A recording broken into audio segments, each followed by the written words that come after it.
time to review the new crazy Die Antwoord album, Mount Ninji, and this South African rap rave duo has made quite a name for themselves by being crazy and explosive and dark and hilarious and just having a very unique visual aesthetic to go with their music. Their character personas are very entertaining, and they continue to be shown as energetic and ridiculously silly in the skits on this album. But is the music on this album actually good?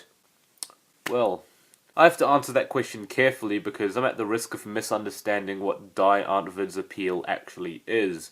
I recognise that their appeal comes from the fact that whilst the duo can channel some messages into their music, as well as their choice of instrumentals like on previous singles like Fatty Boom Boom, they aren't ultimately trying to make the thinking man's music. They're not trying to comment on the societal issues of which our brethren fathom on a day-to-day basis. No, Die Antwoord are often just out there to put out a crazy hyper flow on a crazy hyper beat for a crazy hyper crowd. My conclusion with this album, though, is that the music suffers from not offering enough interesting ways to do that. On a Die Antwoord record, I wouldn't focus on lyrics all too much. They don't really market themselves as amazing lyricists. They never have, really. But it does make you wince looking at the lyrics on, let's say, Daddy or Coochie, where it was like they didn't even care anymore when they just penned these vapid, stupid verses. They just put a bunch of suggestive lines and hoped that the instrumentals would carry the hype. Well, here's the thing, they don't.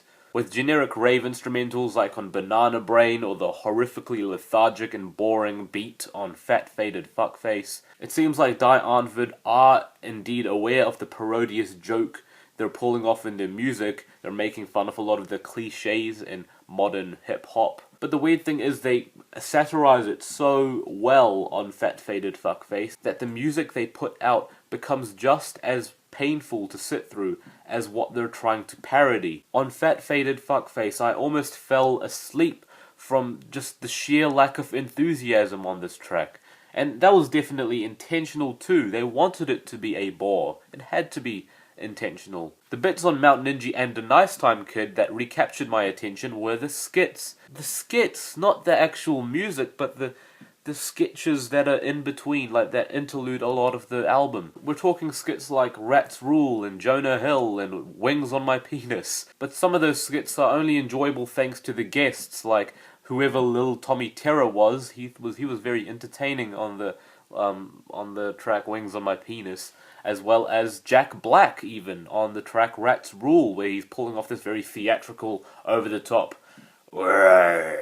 I think he does his performance a lot of justice. Their performances are entertaining as heck, but it's not like they distract enough from the lackluster performances from Ninja and Yolandi themselves during the actual non-jokey musical parts of the record. Phone just went off there in the middle of that sentence, but that was a perfect delivery of that sentence, so I'm not gonna re-record it, we'll just move on. On tracks like Alien, Yolandi does present personal stories of her own about alienation as a child, or on Streetlight, Ninja actually raps about the less forgiving parts of lifestyle in South Africa. The thing is, those moments come near the end of the record. It took a long time for Die Antwoord to offer something genuinely substantial. I had a good think about what I really thought about this Die Antwoord record. I wanted to be open-minded about approaching such a wild and chaotic group, where most of the appeal mainly lies in the characters more than the actual music they put out. I didn't really like this record here. I'm going to give it a 4 out of 10, unfortunately. Or fortunately, if you're very cynical about them, which is a lot of people.